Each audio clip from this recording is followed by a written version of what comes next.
Hello மக்களே, கார்த்தி ரேவதி செம இன்ட்ரெஸ்டிங்காக போயிட்டுருக்கு. நம்ம ரேவதி செம அதிரடியான முடிவு எடுக்கும்போது இதை பார்த்துட்டு இருந்த சந்திரகலாவை ரேவதியை தடுத்து நிறுத்தும் போது ரேவதி சந்திராவை சரியா அடியில் வெளுத்தெடுக்கிறாங்க. அதே சமயத்தில் சாமுண்டேஸ்வரியும் இனி ரேவதியை தடுக்க முடியாது, பேசாமல் கார்த்தியை இந்த வீட்டுக்கு கூட்டிகிட்டு வந்துடலாமா அப்படிங்கிற மாதிரி ஒரு முடிவு எடுக்க போகிறாங்கன்னே சொல்லலாம். வீடியோக்குள்ளே போகிறதுக்கு முன்னாடி நம்ம சேனலுக்கு சப்ஸ்கிரைப் பண்ணுங்க, அப்படியே பக்கத்தில் இருக்க பெல் ஐக்கனை கிளிக் பண்ணுங்க. அப்போ தான் நான் போடுற வீடியோலாம் உங்களுக்கு நோட்டிஃபிகேஷன் வரும். நம்ம ரேவதியும் சாமுண்டேஸ்வரி கிட்ட இனிமேல் ஒரு நிமிஷம் கூட நான் இந்த வீட்டில் இருக்க மாட்டேன்னு சொல்லிட்டு அந்த இடத்துல இருந்து போகும்போது சந்திரகலாவும் என்னக்கா எவ்வளோ தைரியம் இருக்கணும் இந்த ரேவதிக்கு, நம்ம யாருமே வேண்டான்னு சொல்லிட்டு முடிவு பண்ணி அந்த கார்த்தி தான் முக்கியம்னு சொல்லிட்டு போயிட்டே இருக்கா. நீ பாட்டுக்கு அவளை விட்டுட்டு இருக்க அப்படின்னு சொல்லும்போது சாமுண்டேஸ்வரியும் வேற என்ன சந்திரா என்ன பண்ண சொல்ற, நான் என்னால் முடிஞ்ச வரைக்கும் ரேவதி கிட்ட சொல்லி பார்த்தாச்சு, இதுக்கு மேலே அவள் தான் முடிவெடுக்கணும், என்னெல்லாம் அவளை தடுக்கவே முடியலை அப்படி சொல்லும்போது சந்திராவும் சரிக்கா நான் தடுத்து பார்க்குறேன்னு சொல்லிட்டு ரேவதி அவங்க பாட்டுக்கு நம்ம கார்த்தி மாமா வீட்டுக்கு போகலான்னு சொல்லிட்டு அந்த இடத்துல கிளம்பும்போது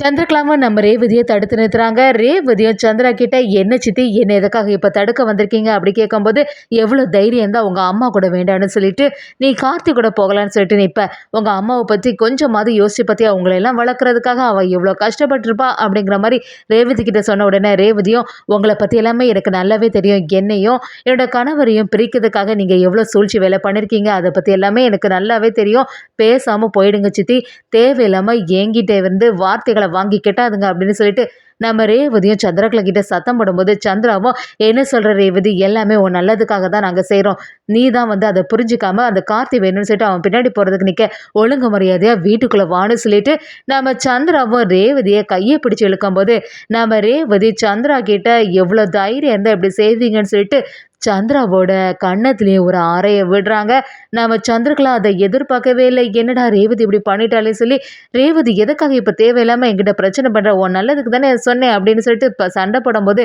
ரேவதியும் அது எது நல்லதுன்னு எனக்கு நல்லாவே தெரியும் சித்தி, எங்கள் குடும்ப விஷயத்தில் நீங்கள் தலையிடாமல் இருந்தாலே சரின்னு சொல்லிட்டு ரேவதி சந்திராவை சரியாக வெளுத்து எடுத்துட்டு அந்த இடத்துலேருந்து கிளம்பிடுறாங்க. அதே சமயத்தில் சாமுண்டேஸ்வரியும் சரி சந்திரா வந்து ஏதாவது சொல்லுவா அப்படின்னு எதிர்பார்த்துட்டு இருக்கும்போது கரெக்டாக நம்ம சந்திரகலாவை சாமுண்டேஸ்வரி கிட்ட வந்து வயசில் நான் மூத்தவா அப்படின்னு சொல்லி கூட பார்க்காம ரேவதி என் கன்னத்திலே இப்படி பலார்னு அடிச்சுட்டா, எவ்வளோ தைரியம் இருக்கணும் அவளுக்கு, அந்த தூரத்துக்கு அந்த கார்த்தி வந்து அவளோட மனசை மாற்றி வச்சிருக்காக்கா அப்படின்னு சொல்லிட்டு சாமுண்டேஸ்வரி கிட்ட பெருசாக பேசும்போது ராஜராஜனும் அதான் அவளோட வாழ்க்கையை அவள் தேடி போயிட்டால, ஏற்கனவே அவளுக்கும் கார்த்தி மாப்பிள்ளைக்கும் மேரேஜ் முடிஞ்சாச்சுல, நியாயத்துக்கு அவள் கார்த்தி கூட தானே சேர்ந்துருக்கணும், அதுக்காக எதுக்கு நீங்கள் தேவையில்லாமல் பிரச்சனை பண்ணுறீங்க அப்படி சொல்லும்போது நம்ம சாமுண்டேஸ்வரியும் என்னங்க நீங்கள் புரியாமல் பேசிட்டு இருக்கீங்க, உங்களுக்கு சொந்தக்காரங்கன்னு சொல்லிட்டு இப்படிலாம் பேசுவீங்களா, அந்த குடும்பத்துக்கும் எனக்கும் தான் ஆகாதுன்னு உங்களுக்கு நல்லாவே தெரியும்ல, அதோடு இல்லாமல் எங்கள் அம்மாவோட நிலைமைக்கு காரணமான அந்த குடும்பத்தை சேர்ந்தவங்க யாருமே இந்த வீட்டுக்கு வரக்கூடாதுன்னு சொல்லிட்டு எவ்வளோ உறுதியாக இருந்தேன், இந்த மாதிரி ஒரு இடத்துல அவன் ஃப்ராடு வேலை செய்து ரேவதியை கல்யாணம் பண்ணால்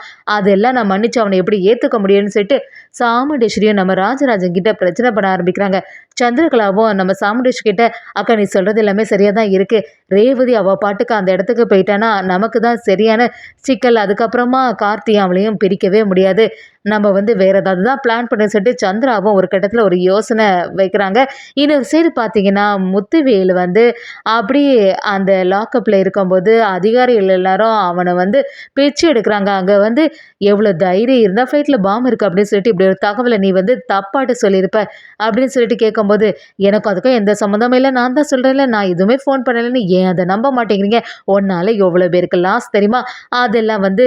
நாங்கள் நம்புகிற மாதிரி இல்லை, உன்னோட ஃபோனில் இருந்து தான் இந்த மாதிரி கால்லாம் வந்திருக்கு, அதெல்லாம் நாங்கள் ட்ராக் பண்ணி கரெக்டாக தான் கண்டுபிடிச்சிருக்கோம், எவ்வளோ தைரியம் இருக்கணும்னு சொல்லிட்டு முத்துவேலை சரியாக அடியில் விழுதுருக்குறாங்க. நம்ம சந்திரகலாவும் சிவனாண்டிக்கிட்ட என்னாச்சு மாமா வந்து வெளியில் வந்துட்டாங்களா அப்படி கேட்கும்போது சிவனாண்டியும் இல்லை சந்திரா இனிதான் லாக்கப்பில் போய் பார்க்கணும், எப்படியாவது சித்தப்பாவை வெளியில் கொண்டு வரணும் அப்படி சொல்ல வேண்டானே நம்ம சிவனாண்டியும் சரி சித்தப்பாவை போய் பார்க்கலான்னு சொல்லிட்டு அந்த இடத்துக்கு வராங்க. அங்கே பார்த்தீங்கன்னா முத்துவேல் அடி வாங்குறத பார்த்து சிவனாண்டியும் என்னடா இது இப்படி போட்டு அடிக்கிறாங்க, எப்படியாவது சித்தப்பாவை காப்பாற்றுன்னு சொல்லிட்டு அந்த அதிகாரிகள்கிட்ட எல்லாமே சொல்லும்போது அந்த அதிகாரிகள் விடுற மாதிரி இல்லை, இதெல்லாம் பெரிய கேஸ் சார், இந்த ஆளோட ஃபோன் கால்னால எவ்வளோ பேருக்கு லாஸ் ஆயிருக்கு தெரியுமா அப்படிங்கிற அப்படிங்கிற மாதிரி அதிகாரிகள் எல்லாம் பேசும்போது நம்ம சிவனாண்டியும் என் சித்தப்பாக்கும் அதுக்கு எந்த சம்மந்தமும் இல்லைன்னு சொல்லிட்டு எப்படி அவங்கள வெளியில கொண்டு வரலான்னு அதுக்கான முயற்சியில ஈடுபடுறாங்க. முத்துவேலு சிவனாண்டி கிட்ட இனிமே வந்து அந்த கார்த்தியை சும்மாவே விடக்கூடாது, எவ்வளோ தைரியம் இருந்தா இப்படி எல்லாம் பண்ணியிருப்பா, எல்லாத்துக்குமே காரணம் அவன் தான், நான் வந்து ஃபோனே பண்ணல, அப்படி இருக்கும்போது இவங்க எல்லாரும் தான் சூழ்ச்சி வேலை பண்ணி என்னை மாட்டி விட்டுருக்கணும்,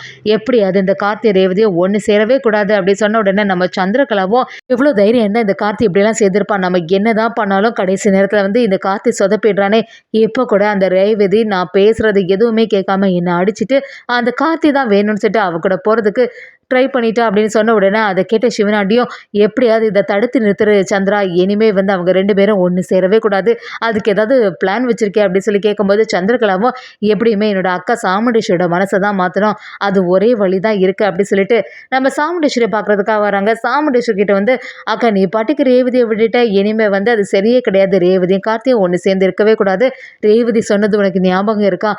ஒன்லி வந்து கார்த்தி மாமா கூட நான் போகணும், அப்படி இல்லையா கார்த்தி மாமாவை இந்த வீட்டுக்கு அழைச்சிட்டு வரணும் அப்படி சொன்னால, ரேவதி அந்த வீட்டுக்கு போறதை விட ஏன் நம்ம கார்த்தி இந்த வீட்டில் வர வைக்க கூடாது அப்படி சொல்லும்போது சாமுண்டீஸ்வரி என்ன சந்திரா பேசுற, நான் தான் அன்னைக்கே சொன்னேன்ல ஒரு போதுமே இந்த கார்த்தி வந்து நம்ம வீட்டுக்குள்ள வரவே கூடாதுன்னு, நான் அந்த முடிவில் ரொம்பவே உறுதியா இருக்கேன், நீ எதற்காக சந்திரா இப்போ தேவையில்லாமல் இப்படி பேசிட்டு இருக்க அப்படி கேட்கும்போது சந்திராவும் என்னக்கா நீ புரியாம சொல்லிட்டு இருக்க, ரேவதி அந்த வீட்டுக்கு போறதை விட அந்த கார்த்தி இந்த வீட்டில் இருந்தா நம்ம வந்து நம்ம கண்ணிலேயே எல்லாத்தையுமே பார்த்துடலாம்ல அப்படி சொல்லும்போது நம்ம சாமுண்டீஸ்வரி நீ சொல்றது சரியா தான் இருக்கு, ரேவதி அவளோட முடிவில் ரொம்பவே உறுதியா இருக்கா, நம்ம வேணா இப்படி கேட்டு பார்க்கலாமா அப்படி கேட்கும்போது சந்திரகலாவும் ஆமாக்கா அதான் சரியா இருக்கும், கொஞ்சம் மாசத்துக்கு வேணும்னா அவங்க 2 பேரும் சேர்ந்து இந்த வீட்டிலேயே இருக்கட்டும், அதுக்கப்புறமா எப்படியாவது ரேவதியோட மனசை மாற்றி கார்த்தியும் ரேவதியும் பிரிச்சிடலாம் அப்படி சொல்லிட்டு சாமுண்டீஸ்வரி கிட்ட சொல்லும்போது சாமுண்டீஸ்வரியும் சரி சந்திரா அதுக்கான வேலைகளை நீ பாரு அப்படின்னு சொல்றாங்க. அதே சமயத்தில் நம்ம ரேவதி கிட்ட போய் சந்திரா மறுபடியும் பேச ஆரம்பிக்கிறாங்க, எப்படியாவது ரேவதியை வீட்டுக்கு அழைச்சிட்டு வரணும்,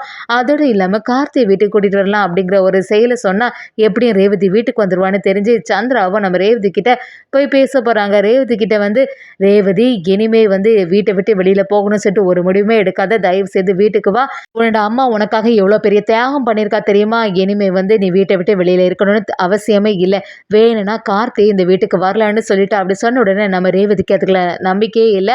ஏன் சித்தி நீங்கள் ஏதாவது அடுத்த பிளானை போட்டிங்களா அப்படிங்கிற மாதிரி கேட்கும்போது சந்திரகலாவும் எதுக்கு தேவையில்லாமல் இப்படி பேசிட்டு இருக்கா, உனக்காக தானே என்னோட அக்கா இப்படிலாம் சொல்லிட்டு இருக்கா, நீ இப்படி பிடிவாதம் பிடிக்காதனால தான் அக்கா இப்படி சொல்லிட்டு இருக்கா, அதோட இல்லாமல் நீ அவளை விட்டு பிரிஞ்சு இருக்கிறது அவளுக்கு பிடிக்காது, அதான் அக்கா சொன்ன மாதிரியே செய்ய வேண்டியதானே அப்படி சொல்லும்போது நம்ம ரேவதியும் எதுனாலும் நான் கார்த்தி மாமாவை கேட்டு தான் செய்வேன், கார்த்தி மாமா வரேன்னு சம்மதிச்சா மட்டும்தான் நான் அதுக்கு ஓகே சொல்வேன் அப்படின்னு சொல்லிட்டு நம்ம ரேவதியும் சந்திரகலா கிட்ட அவங்க முடிவை சொல்ல ஆரம்பிக்கிறாங்க. ஒரு கட்டத்தில் நம்ம ரேவதியும் கார்த்திட்டு வந்து கார்த்தி மாமா இப்படி அம்மா சொன்னாங்க அப்படிங்கிற ஒரு விஷயத்த சொன்ன உடனே கார்த்தியும் நீ வந்து அவங்க அம்மா என்ன சொன்னாலுமே நம்பாத ரேவதி, இதுக்கு பின்னாடி ஏதாவது ஒரு சூழ்ச்சி வேலை இருக்கும், நான் பாட்டுக்கு அங்கே வந்தேன்னா மறுபடியும் உன்னோட சித்தி அம்மாவை சேர்ந்து நம்ம 2ஐயும் பிரிக்கிறதுக்காக ஏதாவது ஒரு முயற்சி செய்வாங்க அப்படி சொல்லும்போது நம்ம ரேவதியும் அம்மா வந்து என்னை பக்கத்துலேயே வச்சு பார்க்கணும்னு சொல்லிட்டு யோசிக்கிறாங்க, எனக்கும் நீங்கள் அங்கே வந்தீங்கன்னா ரொம்பவே சந்தோஷமாக இருக்கும்னு சொல்லிட்டு நம்ம ரேவதியும் கார்த்திகிட்ட சொல்லும்போது ஒரு கட்டத்தில் நம்ம கார்த்தி ரேவதியும் சேர்ந்து சாமுண்டீஸ்வரி வீட்டுக்கே வராங்கன்னு சொல்லாமல் அந்த இடத்துல சந்திரகலாவும் மறுபடியும் பல சூழ்ச்சிகளை பண்ணாலுமே